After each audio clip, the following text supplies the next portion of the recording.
City Club just released a major study on the region's transportation system to recommend some major changes for how Metro would function. And I'm curious, what of those recommendations do you agree with enough to begin actually working toward implementing?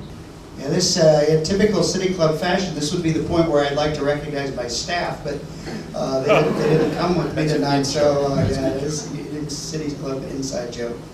I think that the City Club has it right in that there's a lot of resources that are generated in the region that we ought to apply to regional resources. I think quite frankly the bridges in downtown Portland qualify for some of that funding.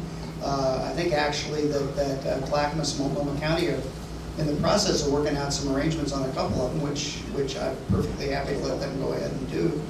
But I think that the idea that you have a kind of a mixed bag of how we finance our transportation system is okay at some level, but there's some things that need to be at a regional level. I'm not quite sure I'm willing to go all the way to say that Metro should plan the entire system, and that at some point all of the local initiatives that we've taken, Washington County MSDIP, for example, where the voters in Washington County have said we'll pay tax dollars to fix our roads up. In Hillsborough, where we have a transportation utility fee that does some roads and also does bike and pedestrian paths. I'm not sure I'm willing to give all of that up, but I think a fair amount of regional planning is good.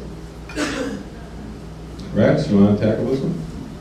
It reminds me of an old joke about the guy who bought a bridge, and all I could think about was nickels, nickels, nickels, because he bought the Brooklyn Bridge. Because I look at this and say, each of those bridges that you look here have hundreds of millions of dollars when you add it up in terms of deferred maintenance. So I think the idea of how do we, from the citizen's perspective, what do you gain from a change of ownership? So it's really about, is there a strategy to actually repair these and fix these? And it's just not the bridges, it's our infrastructure that much of it's 50 to 100 years old, and how do we make sure that works? City Club, I think, raised up some real, I did read the report, at least the executive summary, and went to the town hall they held on it. And I am a City Club member, but I didn't make it last Friday to vote.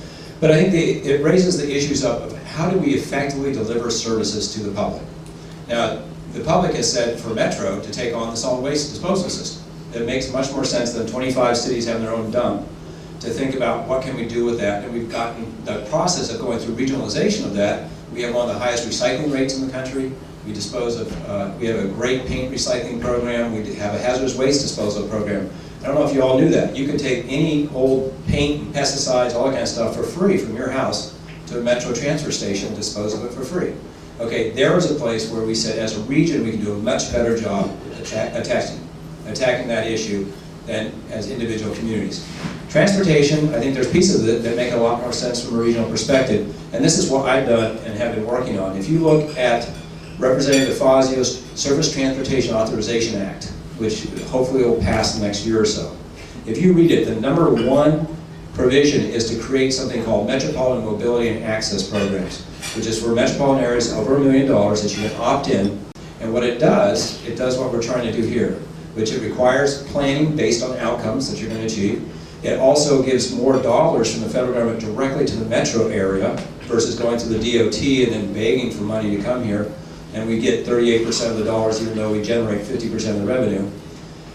It comes directly here, and it's that idea came directly from the work that we've been doing here that I advocated through a coalition called Transportation for America. I was the chair of the working group on this issue of structure and governance, and that has been directly written into Representative DeFazio's bill. And why that's important? Because Peter DeFazio is the chair of the subcommittee of the T&I committee that writes the bill. So this kind of idea, if we're going to be able to implement it, we need to have the resources and the structure from the federal government that gives you the ability to actually deal with these instead of just shifting them from one agency to another. You need the resources to be able to make it happen.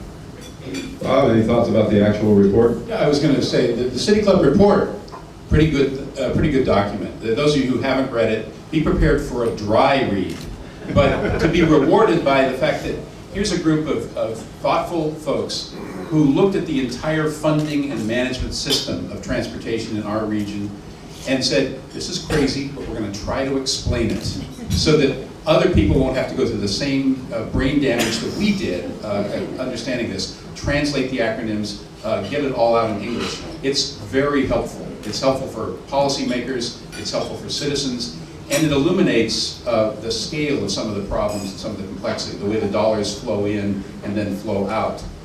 Some of the things I like about the report. First, there's a recognition that there's a significant amount of federal dollars that are flexible, that can be used for the full range of transportation needs, unlike our state dollars and local transportation dollars, which are governed by the Highway Trust Fund provision of the Oregon Constitution. Gas taxes, vehicle registration fees, tolls, any charge on cars, fuel, operation of the car, go only to roads and bridges and to 1% for bikes in the road right-of-way. The federal funds are far more flexible, with some exceptions. Some are programmatic, like bridge account. And most of them go to ODOT, not to the regions that ultimately need to spend them. This report recommends that those federal funds, except for the freeway system itself, should flow to Metro to be distributed by Metro through JPACT and the Metro Council process, as today about $30 million a year of federal funds are distributed. That would give this region, all of the region, not just the Metro Council, a powerful set of tools for redirecting how a lot of federal dollars are spent in our region. And it could mean moving some of those dollars off of the state highway system and into arterial streets, into transit, into bike and pedestrian programs, so that we're not only widening freeways and bridges across the Columbia River because we only have one tool in our toolkit, funds to make roads wider. We now have a set of federal funds that could be used in a wide variety of ways. On the Bridge Authority, yeah, we ought to have some kind of regional approach. Should Metro be it? Look, for 30 years, Metro has had authority to take over TriMet by ordinance and start spending $500 million a year on running the bus company. Bad idea, because then you're the bus company agency instead of the transportation planning government for the entire region. If Metro runs the bridges, then it's the bridge running agency, and it can no longer be trusted to make rational decisions about the highest and best use of those dollars.